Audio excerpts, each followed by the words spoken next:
too much. Still, I don't know whether I should trust you more or less."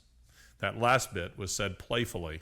From that moment, I knew that I liked him. There was never a formal introduction. There was no need for one. Our rapport was immediate. As the camera crew set up, applied makeup, and attached mics to our shirts and battery packs to our belts, I listened as he told me about his busy schedule, and before long, we were off and running. Pull up a chair and listen as Christopher Hitchens and I sit and talk to each other about a wide variety of things in my hotel room at the Edinburgh International Festival in 2008.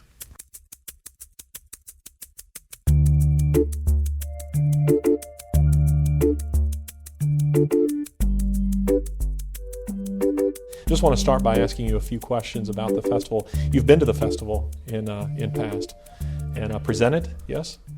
I've done better than that. When I was young, I lived across the Firth of Forth on the other side in Rosyth, in Inverkeithing, where the British Navy has, I think, still something of a base, and used to love to cross to Princes Street and King Arthur's Seat in Edinburgh Castle as a lad. And I've been back culturally, yes, to present, either to defend a book of mine or in one case a documentary attacking the stupid cult of Diana Spencer, the princess, as some people call her. How did it come about that you were invited to this festival and for this particular debate? Well, I thought you knew the answer to that. No, well, yes and no. I know it's bad manners for an interviewee to answer a question with a question, but if you don't know, I certainly don't. I think it's because of reconnecting with an old acquaintance of mine, Jonathan Aitken. Yes. Okay. Who I hadn't heard from for a little while, and who brought himself back into my life in Washington on a visit last year, I think. Have you? I don't think you've met the man that you're going to be debating this time around, Professor John Lennox. I've not. Have you read anything of his, or no. What do you do by way of preparation for something like this? I've wondered about that. Well, I don't look up the particular work of my antagonist, and I'll tell you why I don't. Because I remember after debating with, perhaps I shouldn't say who it was for now, saying to myself, God damn, if you'll forgive the expression, this person came up with absolutely no new arguments or evidence or anything of any kind at all. I mean, it was very old hat.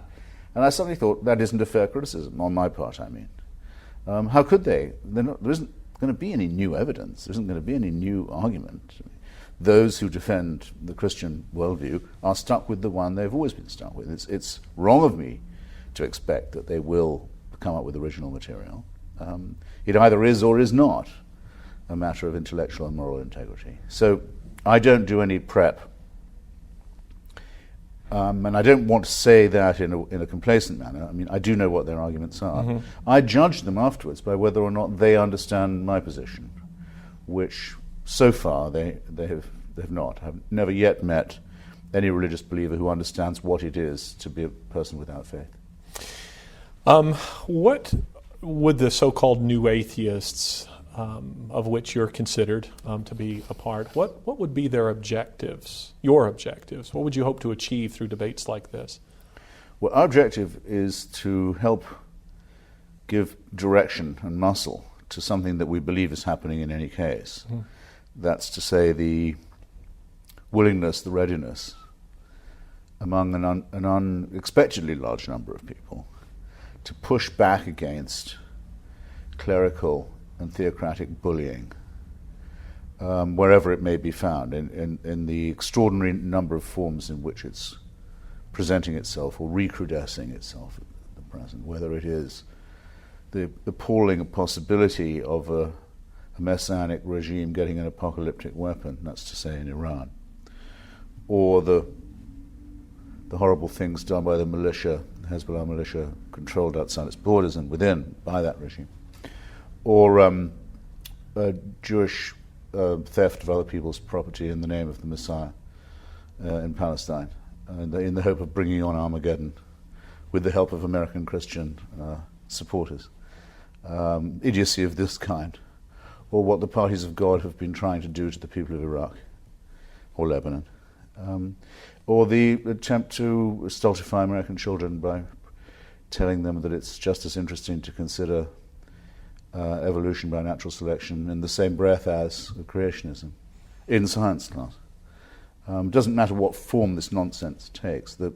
Our judgment, therefore, I don't think we're that new as atheists. Our judgment is that this is an old story, and that it's time there was a better organized, more amusing, more ironic, more scornful resistance to it, which there is now. Have you started a movement, or have you tapped into one? I would say the latter. I remember being told when I was about to publish my book that Richard Dawkins, who I had not then met, had sold, I think I was sold 190,000 copies in paperback. I remember that was it said in hushed tones by New York Public. He's 190,000 in hardback, and I remember thinking they were telling me this kind of bad news. Maybe all the books on this subject that can be sold have been sold. I remember thinking, no, I bet that's not true. I'm sure that a rising tide is going to lift all boats. And of course, we and our friends, our colleagues, Ayaan Hirsi Ali, for example, the great heroine of the movement, Sam Harris, Victor Stenger, Daniel Dennett have probably all of us sold more than that by now in hardback. And steadily increasing that total in paperback too. And not just that. I think these books are unlike the Left Behind series, not just being bought by enthusiasts, but actually read by them and passed on. So I don't think people are reading the Left Behind series. Well, I know they can't, because I get paid to read very difficult books, and that's my living, and I can't read the Left Behind stuff. Some things are so bad they can't be read. They go right up on the shelf next to the family Bible. The four of you are the the only other book in the house of these poor people. Which many have not read as well. No, couldn't, actually to be exact, could not read. The four of you, the so-called four horsemen, Dennett, Harris, Dawkins, yourself. Of the counter-apocalypse. That's right. Yeah. Would you say that you didn't actually know each other prior to the publication of your books? Not at all. I knew who Richard was, of course, as anyone who's interested in science has to know. And I had heard of Sam and read his book. I had a really very vague idea of Daniel Dennett. I'd never heard of Victor Stenger at all. I did know Ayaan Hirsi Ali, but I didn't know she was going to write a book, because when I met her, she was still in the stage of being a liberal Muslim, someone who said, the extremists don't speak for me, I'm a Muslim too, they can't tell me what to do. She had worked through to the necessary position which she now occupies. Infidel. In infidel, which is that, as a matter of fact, the Quran does say what these people say it does, and there's no place in it for her, and that she feels much happier having let go of the whole nonsense of hell and creation and the jinns and the surahs and the hadiths and all this garbage, and as she says, has no further problems of cognitive dissonance. And her writing has improved a great deal since she let go of it. But she I did know and had been involved in trying to shelter when she was on the run in the United States. I'm very proud of my association with her. For me, the thing begins, by the way, before 9/11 and before this particular kind of Well, that was my next question. It begins with Salman Rushdie. It begins for my 9/11 is Valentine's Day, 1989, the day of the fatwa, 14th of February, by the theocratic tyrant of a foreign state, Ayatollah Khomeini of Iran, offering money in his own name for the suborning of murder of a writer of fiction who wasn't an Iranian, living in England.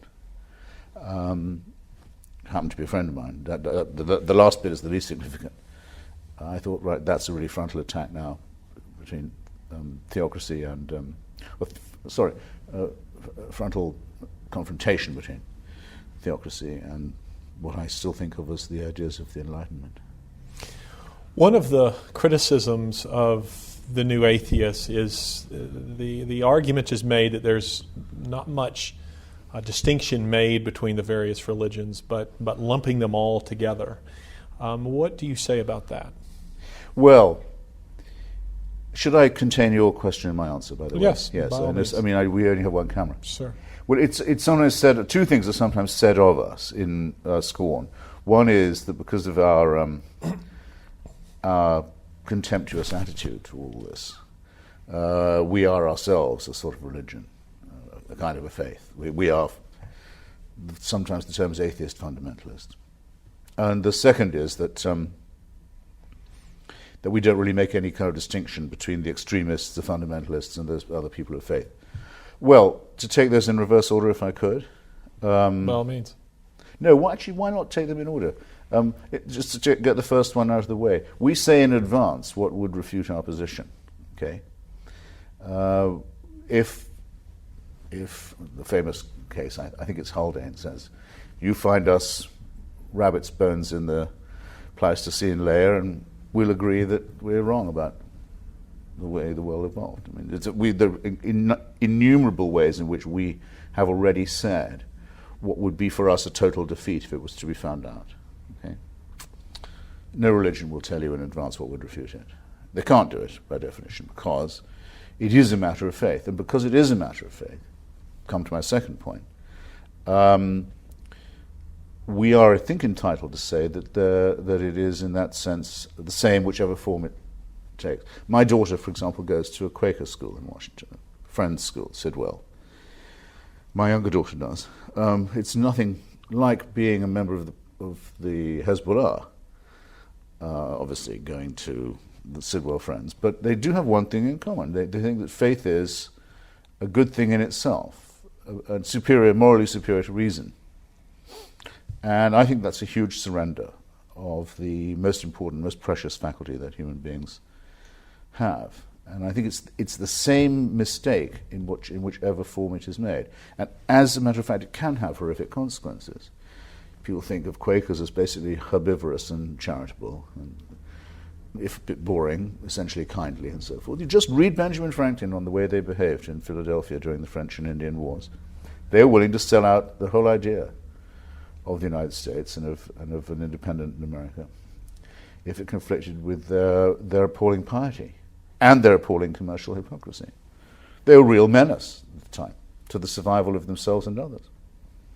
So it all depends on the circumstances. But once I know of somebody that to them faith in the unseen, the evidence of things not seen, as St. Paul puts it, is greater to them and more marvelous and more valuable than the hard work of reason and evidence, then I rest my case. How did you arrive at an atheistic position personally? Well, I don't think I did. I think I just discovered that I had such a position. Some of us are, actually it's described by Pascal in his Pensée. He addresses his Pensée to the one who is so made that he cannot believe. In other words, he knows that just as it is, of course, very widespread and very common to encounter religious belief in all cultures and all times, it's just as common to find people who cannot believe in it. There are fewer of us. We don't try and make ourselves elitist, I hope, by that. Do you think that's a result of our makeup? I mean, is that a genetic thing? Well, no, I don't think it can be quite, because there could well be evolutionarily selective positive things about religion. Daniel Dennett argues in his book, for example, that very probably a lot of people were kept alive by religion because of its attitude to healthcare. It had at least some sort of witch doctoring capabilities. Also, if you went to the ceremonies, you might think you were going to get better, and everybody knows that morale is a big factor in recovery. It's unquantifiable, but it does exist. So for a good bit of time, it might have been the smart decision to go to the ceremonies and believe in the witch doctor or the priest. But there have always been people, I'm sure some of them were among the priesthood, by the way, who didn't believe it, who could see that it was useful. Quite a different thing. Anyway, all I discovered when I was young was I couldn't believe it. Not that I didn't, I couldn't. Do you recollect? It was white noise to me. Do you recollect a moment, or just a time in your life? I can recall a moment, all right. Yes. Do you mind relating that? No, it was when I was at school in England, in Devonshire, as it happens. Probably no older than 10, no younger than 9. Mrs. Watts was her name. She was a lovely woman, She was mainly our teacher of nature. In other words, we'd go on walks, learn to distinguish flowers, trees, plants, birds, etc. But she was also our scripture teacher. And she tried one day, she went beyond herself, she wasn't that smart, to try and annex the two subjects to each other. And pointing out that the vegetation around us, it's very beautiful, Devonshire, Dartmoor, if you've ever been down there, was green, shades of green, very restful to the eye, nourishing to the soul. She said, you see how God is good. He's made the vegetation the colour that's most restful to our eyes. Imagine if it was all blue or orange or red. How glaring and how upsetting that would be to us. But no, he wouldn't do that. He's made it green for us instead. And I remember thinking, that is complete nonsense. I don't know why it is exactly nonsense, but I didn't know anything about chlorophyll. I didn't know anything about evolution by natural selection. I didn't know anything about DNA. No one did at that stage, or the double helix, by the way. I was no more ignorant than anyone else in that sense. I didn't know about photosynthesis, any of this stuff, or the evolution of the eye, human or animal. I just knew that she got it the wrong way around. My eye had adapted to the foliage, not the foliage to my eye. And there was a moment for me.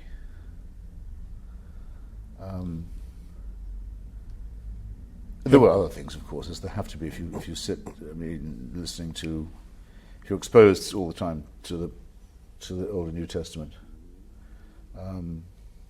I'll give you more examples if you wish. Have you ever encountered any theologians or maybe even some of the people that you've debated that you found their arguments compelling? Have you ever found yourself at any time, maybe to put it another way, have you ever doubted your position? Well, I can't say I haven't doubted it because our position is itself based on doubt, and as I said before, it says in advance what would be the refutation if anyone could come up with it. Here's when we'd have to give up. So we agree to the conditions under which we'd have to surrender. We sign them in advance. These conditions, of course, are never met by our opponents. There was once, it's on tape actually, a discussion between Dawkins, Dennett, Harris, and myself. It took place in my apartment in Washington. We talked about the encounters we'd had on the road, debating the faithful, and what had impressed us most. And I was interested to find that certainly Richard and I, this is what I remember best, both came up with the same thing, which is a point I first came across from a friend of mine, now dead, Bishop Hugh Montefiore, in a book called Credible Christianity. And it's an argument that's been put in several different ways by several different people, but essentially it says, why are conditions so optimal for life in this terrestrial orb? Fine-tuning. And I was surprised to find that Richard was impressed by that too. I mean, we know what the arguments against it are, and I can tell them to you if you like. And I consider them to be pretty conclusive arguments, but there is something that has to impress you. I mean, the likelihood that there could be nothing is so strong, and there's actually the certainty that there will one day be nothing, which someone must also have designed, and that there was before that nothing, which was, is that supposed to be designed as well? I don't know. But not to be impressed by the fact that we are here rather than not, it is to be, well, too easily unimpressed, should I say. What do you make of the argument? However, it does not show that there's a supervising intelligence who really cares about you. It doesn't show anything of that sort. So you were impressed more by a theistic or deistic sort of argument rather than the idea of a personal God or something? I mean, is that a fair characterization? Yes, that would be exactly fair. I mean, Richard and I have also said, coming at it from different approaches, that by the time of Thomas Jefferson, as late as that time, in the 1830s, I mean, he's born in Darwin's lifetime, but he doesn't know it. Or he's still alive, rather, in Darwin's lifetime. Darwin is born in Jefferson's lifetime, I meant to say. We're about to celebrate the event. Until that point, an intelligent person probably has to be a deist, or it's very likely they will be. in that when Jefferson and de Buffon, who's the great scientist of the day, and volcanologist of the day, look at the mountains around Charlottesville, how did the seashells get that high up on the mountain? There's no way they can know. Humans are not going to be able to find that out quite yet. That's over the horizon. The regularity of nature and the observable orbits of the planets and the behavior of the season and so on make it seem very, very hard indeed to dispense with the idea that there's some kind of design, some version of the Paley view.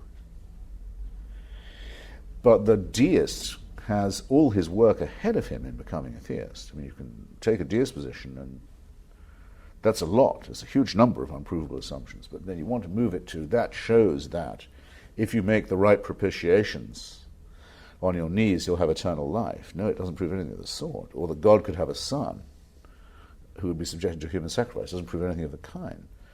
Or that there's a divinity who cares about you and shapes your ends, however rough-hewn. It doesn't go anywhere near proving any of that. So even Einstein and Spinoza before him can be held to be deistic, but you could say atheistic or non-theistic, and you wouldn't be splitting hairs at that point. Have you read the book, the recent biography of Einstein? What is it, Walter Isaacson? I have, yeah. What did you think of that book? Well, just as an aside. Oh, well, I think there was some tremendous work in there. The chapter, I don't know, something like Einstein's God, or yes, like it happens to be, alas, the weakest one. Whereas Walter, I think, just couldn't quite face his customers with the bitter facts of what Einstein thought about Judaism in particular, but all religion in general. But we've recently had, and you may have seen it, a very long and carefully composed letter by Einstein in German, come up for auction at, I think, Sotheby's or Christie's in London, in reply to a very intelligent academic friend in Marburg or Heidelberg, I can't be certain. It's easy to look up, anyway, in which he makes it absolutely unmistakable that what I already knew from smaller fragments of his correspondence, that he had no belief at all in even the possibility of a personal God, a God who knew of his existence or cared about him, or who legislated morality or who responded to things of this kind. And he particularly resented the idea that any such God had made a personal covenant with one tribe, namely the Jewish people. Now, he's clearly not a theologian, but what do you make of a guy like Francis Collins in his book, The Language of God? Have you read that? Yes, I have, and I've debated with Dr. Collins, who's a very admirable person and a very serious man.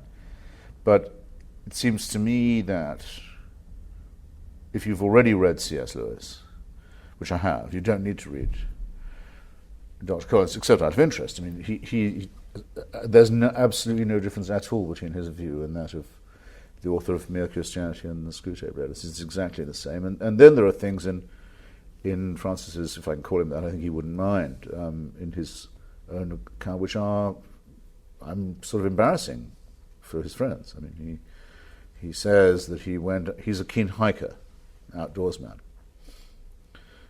And after some period of reflection over the works of Lewis and similar devotional material, he went, I think it's in Canada, perhaps. I have a feeling it's in British Columbia. It doesn't really matter. Maybe it's in Washington State. Out on a hike, either dawn is coming or the evening is coming. It's one of those Wordsworthian moments, today, right? And there is a frozen waterfall. Not just a frozen waterfall, but a triune frozen waterfall with three streams, a trinity of frozen water. And Francis Collins, supervisor of the Human Genome Project, says he sinks to his knees and accepts Jesus as his personal savior at the sight of this. Why do I say I think that's embarrassing for someone to be written down by someone, a grown-up who I know? Because I think it is embarrassing. Why did it have to be Jesus, by the way? If it had only been two streams, would it have been Kim Jong-il and Kim Il-sung, who don't have a ghost, it's just father-son? There's one short of a trinity in their worship state. Or if it was only one, a very powerful one, would it have been a revelation that there is only one God and Allah is his messenger? Why not? Or could it possibly be that frozen water would be there even if there was no God? And that these are events that take place purely in the physical world. Well, let's take that question. They're not there as signs to us. Let's take that question, why Jesus or Allah or whoever. I recall when I first saw your book, God is Not Great. Now, that immediately made me think that the title was a really more of a shot at Islam. Is that accurate? I mean, did you have Islam in mind with that title, or was that just something your publisher came up with? Or well, the slogan "God is Great," which is a lot of religious people find menacing, because it appears to be, well, it's the immediate advertisement or warning that violence is about to occur in the name of God. The person who says this is about to do something violent. As a general thing, Allahu Akbar. You start to watch out. Why should that be? After all, who is religious doesn't say that God is great. Why don't they all praise him all the time for doing things that should come to him naturally, like thunderstorms and hurricanes and birth and death and so forth? So my intention was to make those who've had that first thought have the second thoughts too. What's wrong with the slogan? How could you say? I've never seen a Christian critique or a Jewish critique of the slogan Allahu Akbar, and I've simply heard it in other forms, in Hebrew and in English, meaning the same thing. Do you feel a hostility equally towards all religions, or? Yes, in the same way as I said that regarding faith and reason. Regarding faith, reason, so there's a continuum in my mind, but a continuum, not an identity, between the Quakers and the Hezbollah. But I mean, if I'd been arguing in 1936, if we were having this discussion, I would say that the most dangerous religion in the world was that of the Bishop of Rome, known as the Roman Catholic to its adherents, the Roman obedience. And because at that stage, that church was very powerfully identified with the triumph of fascism, with bringing the triumph of fascism nearer in Europe. I mean, if you read any account of fascism from its foundation in Italy in the early 1920s, and it spread through Portugal, Spain, Croatia, Hungary, Bavaria, etc., Slovakia, where the head of the state, fascist state, was actually an ordained priest, and it's concordat with the Vatican. If you take out the word fascism, which is an Italian word, an old Roman word, and just put in the Catholic right wing, you don't have to change anything. It's politically the same. You're describing the same movement.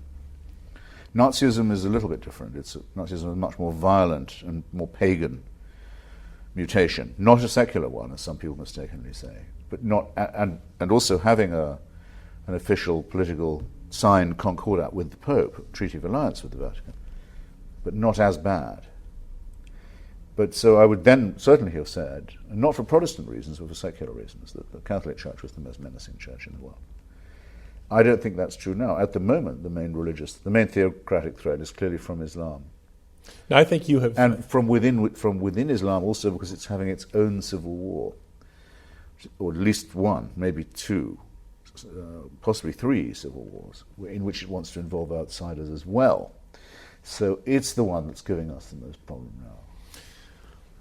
Well, you've hit on a number of things I'd like to pursue. First, couldn't we also say in 1936, and this may get at some of your sympathies, but couldn't we also say in 1936 that maybe the most dangerous religion, if I may characterize it as that, was communism?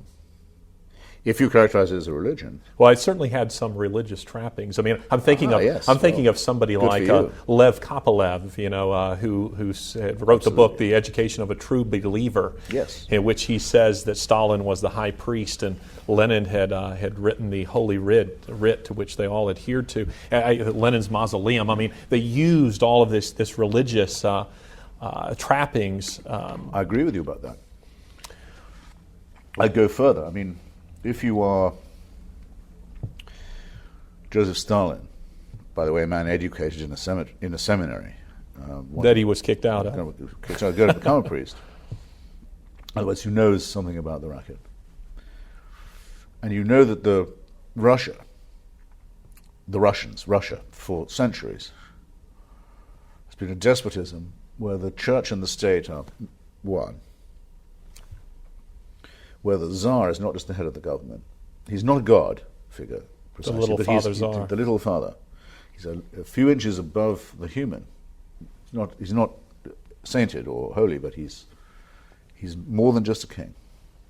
And the duty of more than feudal obedience is owed to him. And that millions of Russian peasants have been told for hundreds of years to expect this to be the rule. And they're still there, except they're a little hungrier and a little more panic-stricken by the defeat in the First World War and by the shattering many of their safe assumptions. But you're mad if you don't capitalize on this huge reservoir of credulity and servility that's been gifted to you by the Russian Orthodox Church. So what happens? An inquisition, miracles, Lysenko's biology, 3 harvests a year, 10-ton tomatoes, I forget all the nonsense that they promised them of that kind. The constant search for heresy, the enemies within, constant belief that you must always be thanking the leader for all the benizens that he's showering on you, and always be aware that there are devils trying to ruin everything for everybody and that they must be ruthlessly hunted down. See, I'm very sympathetic to the argument that you make, but allow me to play devil's advocate for a moment. Let me try to summarize what I hear you saying. You're saying that religion more or less sort of paved the way, as it were, for a totalitarian state, which came in the form of the Soviet regime. But isn't it a bit unfair to link what I might call counterfeit versions of religion with something that maybe might be more authentic, in the same way that, in other words, we don't link alchemy with true science, or snake oil salesman with real science? In other words, is there room for some nuance? I've heard the term creation science or intelligent design be used. I'm sure it wouldn't be used by you, but I've heard it being used in the United States in an advanced society as if this stuff was scientific, when it's not, when it's simply another name for religious superstition. And who's to say what's authentic about faith? I mean, here's my, or inauthentic about it, but those who believe in acts of faith, the totalitarian, and ceremonies of worship, and miracles and inquisitions, and the existence of devils and saints and so forth, can do so in various ways. But there's only one real way to be a secular, free-thinking atheist. Now, what I would need for this your implied critique to work would be the following. You'd have to point out to me a society that had once been religious and that had understood its place in the great chain of being, and that had the sort of T.S. Eliot organic concept of duty and order deriving from heaven and hell and the other last things, and that had fallen away into the study of Jefferson and Spinoza and Voltaire and George Orwell and Bertrand Russell and Thomas Paine, and had, as a result of adopting those as the things that the authors that it revered and the subjects and themes that it taught to its children, had become a state of famine and torture and show trials and massacres and purges. Now, there isn't any record of any such society, ever, and there never will be either. And what you find, in fact, is that the nearer countries do come to that, the better, happier, freer, and more prosperous they are, and the further they move from it in the opposite direction, the worse. At this point, we took a brief break, and Christopher, of course, refilled his glass of Johnny Walker, smoked a cigarette, and when he was done, we sat back down and continued the conversation, this time about Islam. I mean, take the well-known billion Muslims who are always being held up to us as a whole world, as indeed they are, of faith, which extends all the way to Indonesia, which I think is still the largest Muslim country in the world, to some communities in Europe, and of course in North Africa and the Middle East. Well, if you did this as a graph or as a continuum, which one of them is the most secular? Tunisia, Turkey, Indonesia. Which one of them is the most democratic, the most prosperous, the most free, the best educated, comes up with all the best indices that any country study can find? Same three: Tunisia, Turkey, and Indonesia. It's the same if you do it from the opposite direction. Which of them takes their faith the most seriously and imposes it the most widely and really thinks that Sharia is the law? Iran, Saudi Arabia. Well, I rest my case. It is an identity, practically. It's a zero-sum calculation. Tell me about your views. That's always been true of all Christian societies, too. And it is the reason, and I would add this while I'm at it, and since I'm in enough trouble as it is, the fact that the Jewish people, of people of which I can claim to a certain bastard membership, I don't believe in the Torah, and I'm not a Zionist, and so on, but I have a certain kinship. We're probably the first people to have abandoned monotheism since Einstein and Spinoza, and not to say Freud and Marx, and so forth. Even in Israel, the probability is the majority is secular, and all of the great successes of the Jewish people in art and medicine, and culture and literature, and so on, that have been so much noticed by the non-Jewish world in the last couple of hundred years, are entirely the result of and the consequence of their abandonment of the so-called faith of their fathers. And it's a good thing that they've become the first people really to almost self-consciously renounce monotheism, because after all, it's largely their fault the terrible racket got started in the first place. I mean, Christianity and Islam is nothing more than a vulgar plagiarism of Judaism to begin with. So to see that its originators have dumped it and done so well by doing so is another way in which I would phrase the point I made about the Muslim world. There was an article in the Daily Mail a couple of months ago, I believe it was titled, "Will Britain One Day Be Muslim?" And it offered this startling statistic. It said that it is anticipated that by the year 2050 that Muslims will outnumber Christians by 3-1. How have you, as a cultural observer, processed this apparent rising tide of Islam in the UK? Well, I'm a little suspicious of the people who make demographic. What is the word for it? It's not extensions. It's or projections. It's exponential analyses. Someone whose stuff I quite like, Mark Stein, has done this for Europe as well as for the United Kingdom. He says that Europe's lost, essentially. Yeah, which I don't think is true. Someone else I knew and wrote about, Oriana Flacci, made a similar mistake.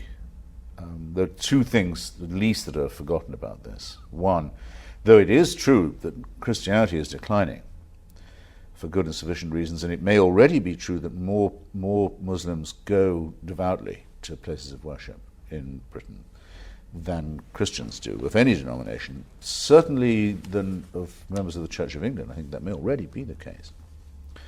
What this doesn't allow for is, to take at least one example, assimilation, the number of Muslims who stopped going. All my images of what England was, and as a student of British history, and I was surprised at the diversity that I hadn't anticipated, Yes. and with each trip, I've been surprised to see the degree to which there has been I don't know if I should say that a transformation of the size of society, but the beginning of it, at least, from a Muslim perspective, with this Finsbury Mosque, and the now, just as we were discussing off camera, the efforts to adopt elements of Sharia law. You ready? So, Yeah. So, do you watch that with alarm? Do you see? Let me put it this way. In other words, okay, we've said No, earlier. I don't watch it with alarm. I watch it with rage and contempt. But earlier when we were discussing religion, and I was making the case that perhaps there should be some nuance in the way that we can consider these. I got the sense that when you were speaking of the church and the church's abdication before this rising tide of Islam, that there was maybe at least a nostalgia being expressed on your part for an English heritage that at least at its foundation was Christian in some sense in the face of this. I mean, is there not a preference at least for one tradition over and against the other? To me, what this materializes above all is the absolute importance of secularism. Because there may have been people who said, look, we used to live in, the loosest term for it was Christendom. Okay, a very vague term, but you, I suppose, knew what it was. It's a sort of post-Crusader term in a way. Christendom. This will keep away the Turks, the threat of the Black Mahound, all the other semi-diabolic names that were attributed to the Prophet Muhammad or his religion, which is often mistakenly called Mohammedanism. And in fact, until very recently, people would call it that, not knowing that that was mischaracterizing it and in fact insulting it. What we now have instead is Prince Charles, who will become the head of the church. The moment his mother's heart stops beating, he will become the head of the Church of England. If you can think of anything more fatuous than that to begin with. When he says, and the defender of faiths. Well, it's one of the things that he will become, until he can get it changed, as fidef, as it says on our coinage, defender of the faith, fidelis defensor. He wants to be defender of all faiths, but it's clear the one that he likes the most is Islam. It's thanks to him and his terrible friend, now dead, former king of Saudi Arabia, that the Finsbury Park mosque in my old neighbourhood in North London got built, that became the place where Richard Reed and the shoe bomber and innumerable other wanted people were trained and sheltered, nurtured under the heavy hook-like hand of Ali Hamza. That implantations of this terrible kind are now all over our country, often with royal warrant. That brave journalists who've been into these mosques, often themselves of Arab or Pakistani extraction, taken the risk of videotaping the incitements, the open incitements to kill Jews and Hindus and other Muslims and women and homosexuals that are made from these pulpits, are themselves arrested for inciting hatred against Islam, that our laws have become a perversion that are used to destroy our own freedom, our own sense of our right even to complain about what's being done to us. Not by a minority, the self-pitying way in which it's sometimes phrased, but by our own authorities in collusion with foreign monarchies and dictatorships who have set up these mosques in Regent's Park and Finsbury Park and elsewhere. Don't let it be forgotten. This is not a struggling religious minority. This is major Saudi petrodollar money with a lot of establishment help in Britain that's being imposed on us by looking down a gun barrel at what faces us if we want to complain. I refuse myself to be talked to in this tone of voice by that kind of person, backed up with that kind of threat. I won't have it, and I wouldn't care if I was the only one, but I don't believe that I am. And what it proves to me is this: every ecumenical and religious group in this country is in favour of this. Is the fifth column by which it's done. It's the Council of Churches that allows this to happen. It's the Archbishop of Canterbury himself who says, "Why not add a bit of Sharia law to English common law?" But wouldn't that be nice and multicultural? Surely any faith is better than none. And why wouldn't they believe that? Well, but let's go back to your earlier comment. I mean, you felt a contempt towards the position that the church was taking. Is that a product of their religious belief that they take that sort of position, or is it an abdication of their religious belief that they should take that position? Let me give you an example. I mean, a simple one that'll maybe clarify this. When the attack on Salman Rushdie was made, it took the form of calling for his books to be burned and his life to be forfeit.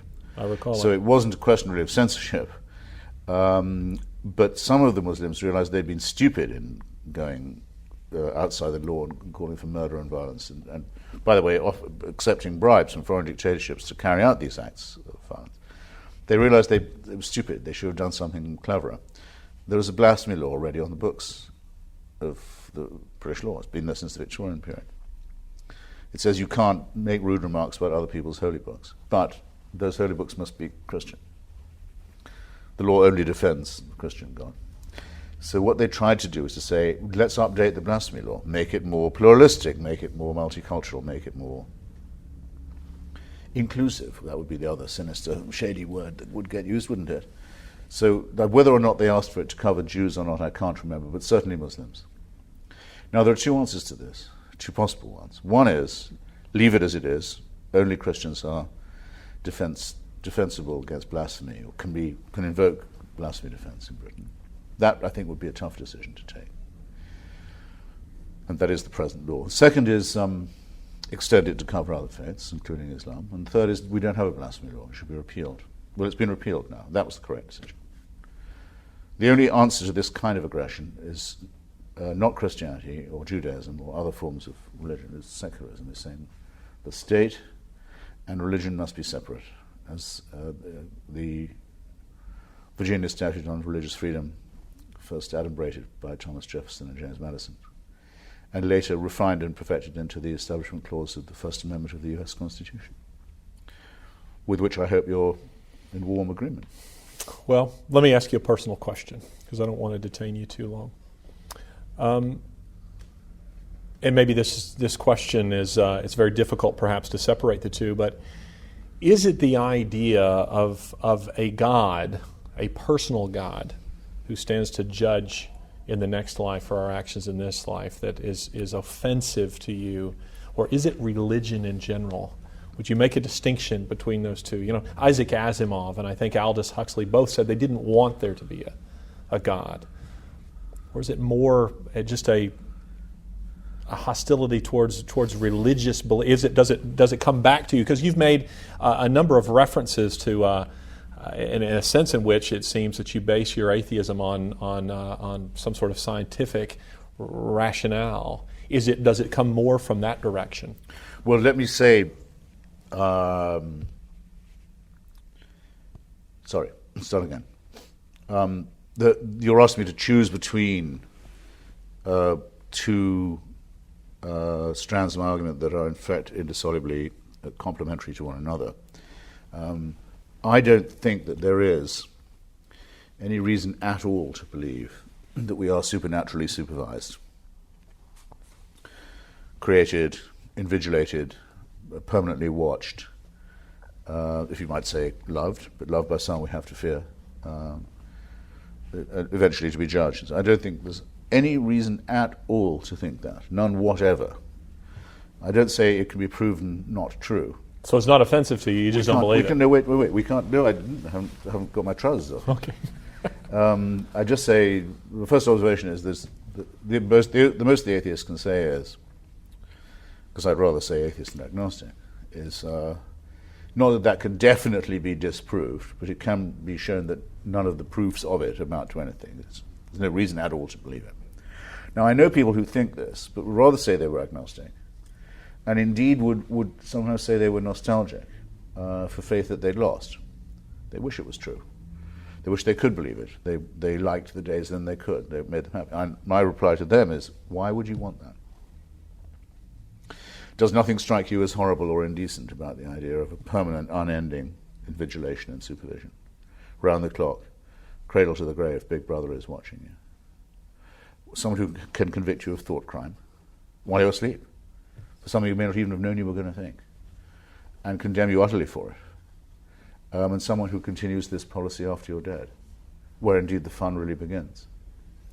I mean, that if anything, is the origin of totalitarianism. It's an obscene idea. It's something that only someone who was servile could want to be true.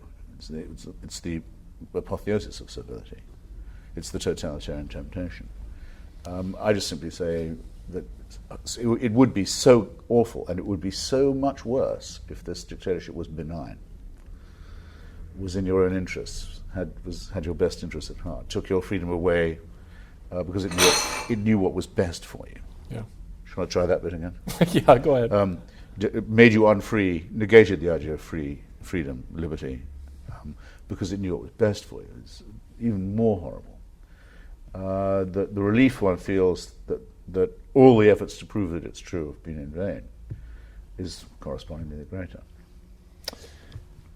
Is faith required of the atheist? Not at all, by definition not. By definition, the atheist has at least great suspicion of any statement made or taken on faith, and has announced in advance what will constitute the refutation of his or her own position. No religion dares take that chance. I mean, a religion will say, praise God from whom all blessings flow when there's a fine harvest, and if there is no harvest and the children die, it will say it's not for you to judge God. Quite correctly, by the way. It's a bit much they should take credit when things go well. Religion can't bear the idea of the random or the contingent. And religion is finally hypocritical because it's solipsistic. It believes that it's all about us, about our experience. Places us at the center, even while pretending to be abject and to abnegate us and say, well, actually, we're nothing but the dust beneath God's chariot wheels. So it's both very bad for one in being too masochistic, and also very bad for one in being monstrously egomaniacal and selfish and saying, actually, the stars and the sun and the galaxies and all this, they'll whirl so that God has a chance to manifest his plan for you, moi. Which is pitiful nonsense. We've made reference to the fine-tuning argument, which you had said you had found elements of that compelling. Yes. How do you, as an atheist... Because it doesn't take much to persuade me that it might all be about moi. Well... At least I'm aware of the temptation. How do you, as an atheist, explain the complexity of life? In other words, it would seem some would say that belief in a resurrection or a miracle is a rather small step for someone who would believe that everything came from nothing, random chance and necessity. How do you respond to that? Yeah, but the profusion that's required to keep things going, first of all,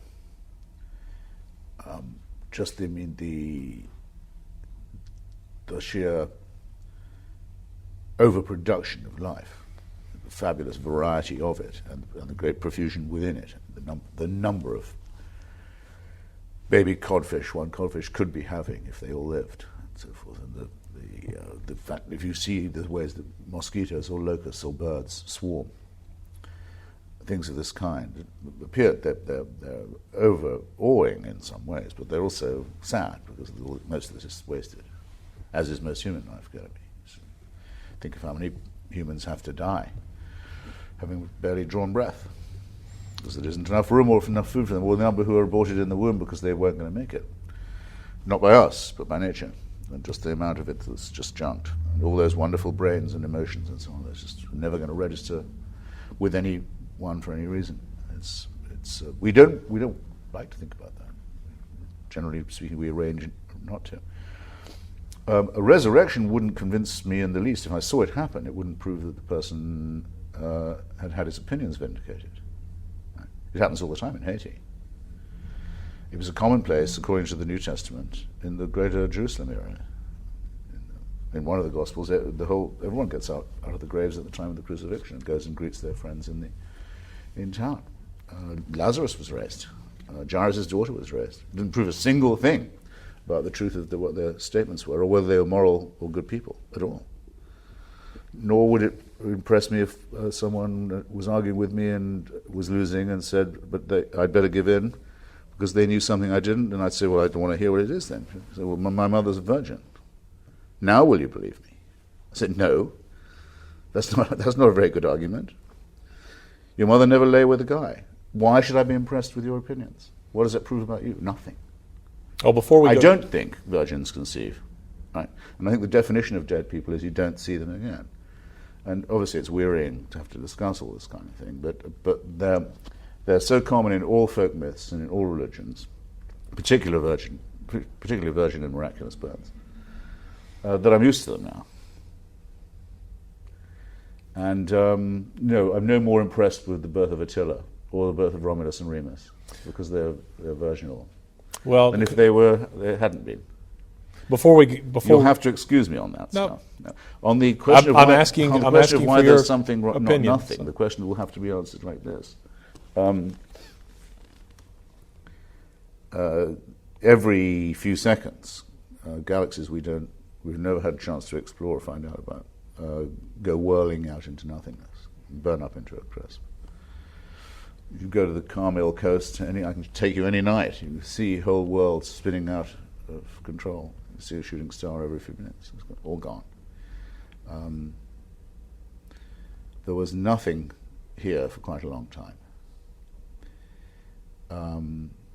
There was a huge alarm when Edwin Hubble noticed, which is very recently, I mean yesterday in real physical time, that our universe is expanding at a very rapid rate away from itself. But it was thought for a long, long time that, okay, we still think in a Newtonian manner. At least this rate of expansion will have to be diminishing. I mean, just be slowing down. No, it's not.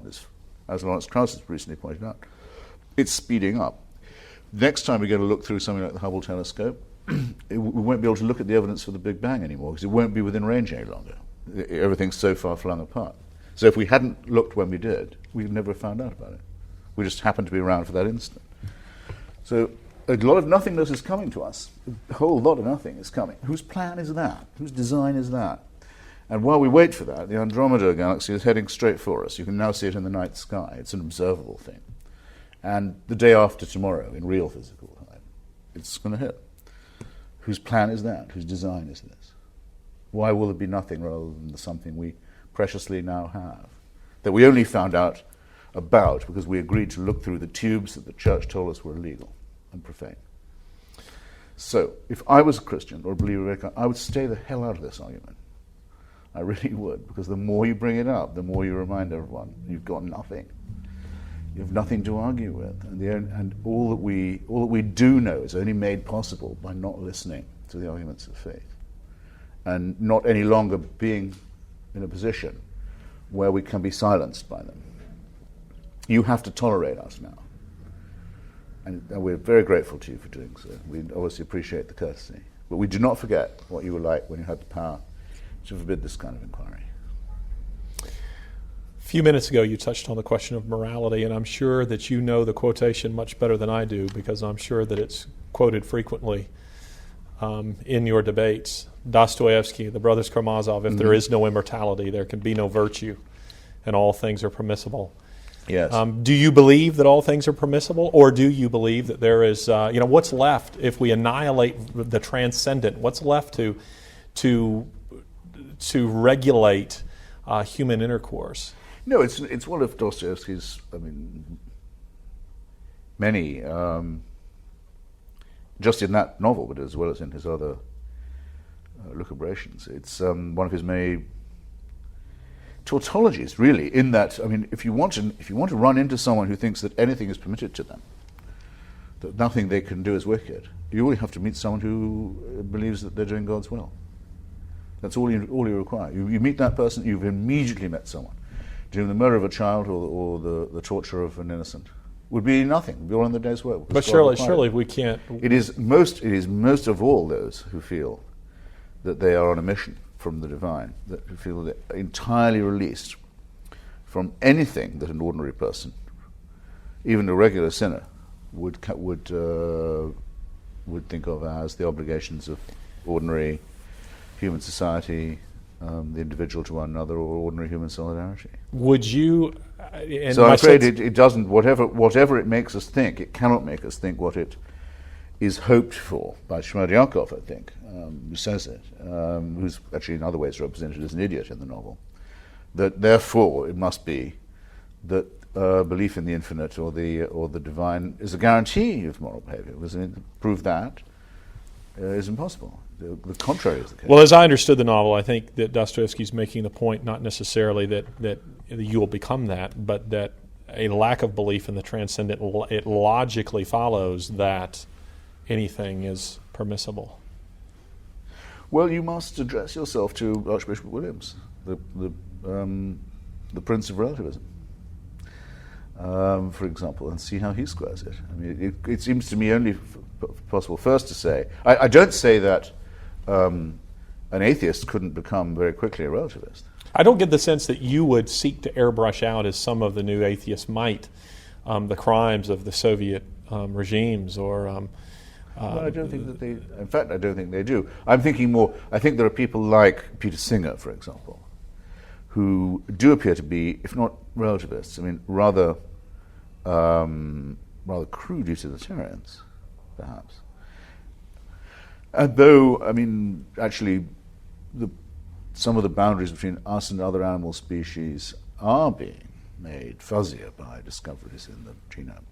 But he seems like he's willing to take his atheism to its logical conclusion. Yeah, he in an does, alarming way. He does. Does this not alarm you? Yes, it does. And it interests me too. How does it alarm But you? he can't. I mean, there's no discipline, there's no faith, there's no dogma that means that I have to. You see, he can't legislate for me.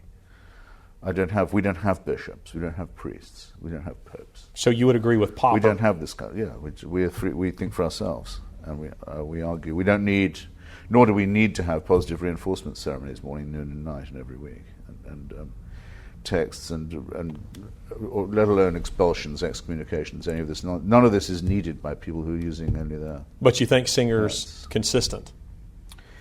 Well, he, I think, has a relish in forcing people to adopt what he thinks are this consistency.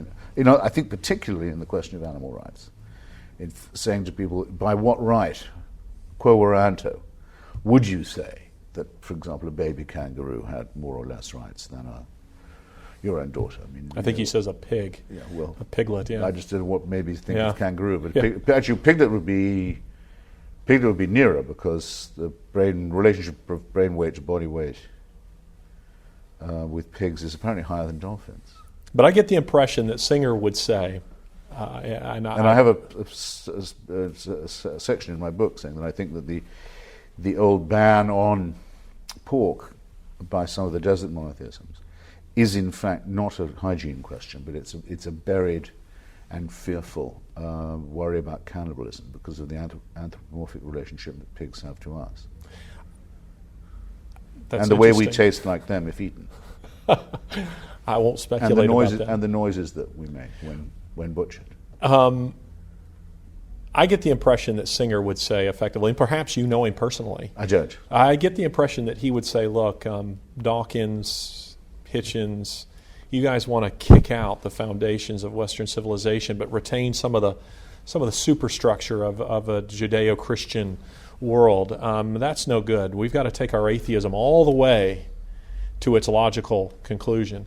And you, as an atheist, would say that that's alarming.